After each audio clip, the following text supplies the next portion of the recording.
The passage of this bill will determine the civil status not only of the Negro, but of any other class of citizens who may feel themselves discriminated against. It will form the capstone of that temple of liberty begun on this continent. Congressman Robert Brown Elliott. I'm Stephen Middleton, coming to you from the Possibility Action Network.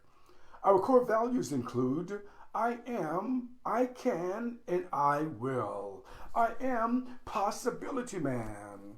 Today, we want to share our February focus, We See Possibility. Our topic today is Congressman Robert Brown Elliott. But first, a reminder, if you have not visited my YouTube channel, I invite you to do so today. Subscribe, share, and pass the word to your friends and associates to do the same. Now back to our share, our February focus, We See Possibility, on the topic Congressman Robert Brown Elliott.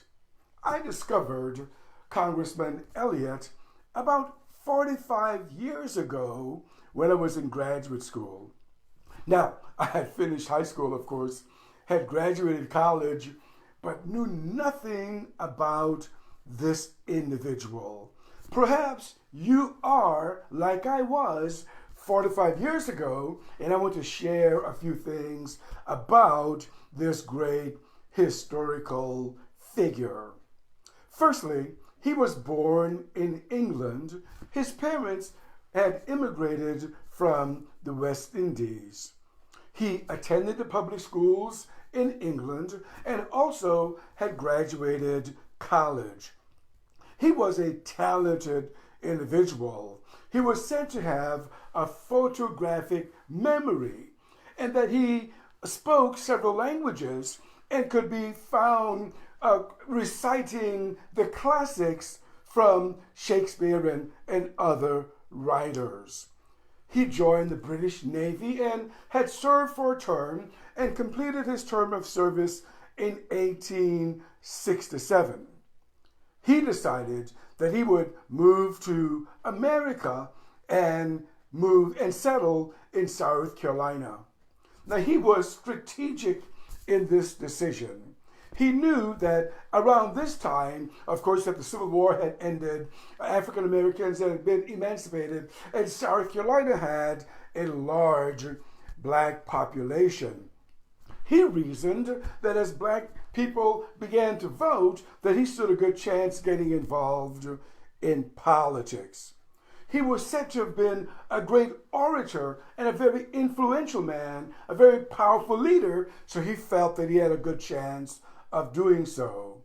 His first job was that of a journalist, and he worked as an editor for the South Carolina Leader. And he also read law and passed the South Carolina bar and became a practicing attorney. His partner, Daniel Augustus Straker, said of him, Elliott knew the political condition of every nook and cranny throughout the state of South Carolina. He knew every important person in every town, every county, village, and the history of the entire state as it related to politics. And Elliott was right. In 1868, Congress had made it possible for black males to vote. And Elliott was elected to the state constitutional convention. This convention was charged to write the new constitution for the state of South Carolina. And in writing this constitution, one of the things that they provided for was a public educational system. At this time, there was none in South Carolina, and Elliott, along with his colleagues, were able to establish the state's public education system. In addition to this, once the Constitution was drafted, Elliott ran for a seat in the State House of Representatives. He was elected and served for a few terms in that state. In 1874, he put in his bid to run for Congress, and he won that election. And it was here that Elliott probably made his greatest contribution to American politics and also to South Carolina politics. His colleague in the U.S. Senate was Charles Sumner. And Charles Sumner wanted Congress to pass a civil rights bill. Now, I want you to be aware that Congress had passed a Civil Rights Act in 1866. This Civil Rights Act had bestowed citizenship by birth in the United States, which included, of course, Black Americans. Congress had also passed, in addition to the 13th Amendment in 1865, the 14th Amendment in 1868. This amendment made citizenship by birth a part of the U.S. Constitution. The amendment also stated that no state shall deprive a citizen of due process of law and also equal protection of the law. But Charles Sumner understood that Black Americans still had not been protected in their social rights, in their access to public accommodations, so he drafted a bill, the Civil Rights Bill. And this bill came before Congress in 1874 when Robert Elliott was in the House of Representatives. And this was the quote that I read earlier. The passage of this bill will determine the civil status not only of the Negro, but of any other class of citizens who may feel themselves discriminated against. It will form the capstone of that temple of liberty begun on this continent. Now, as Elliott addressed the Congress at this time, he was aware that some individuals might assume that he was defending this law only because, he was Black and that Black Americans would also benefit from it. But he conceived the law as larger than this, and this is what he said.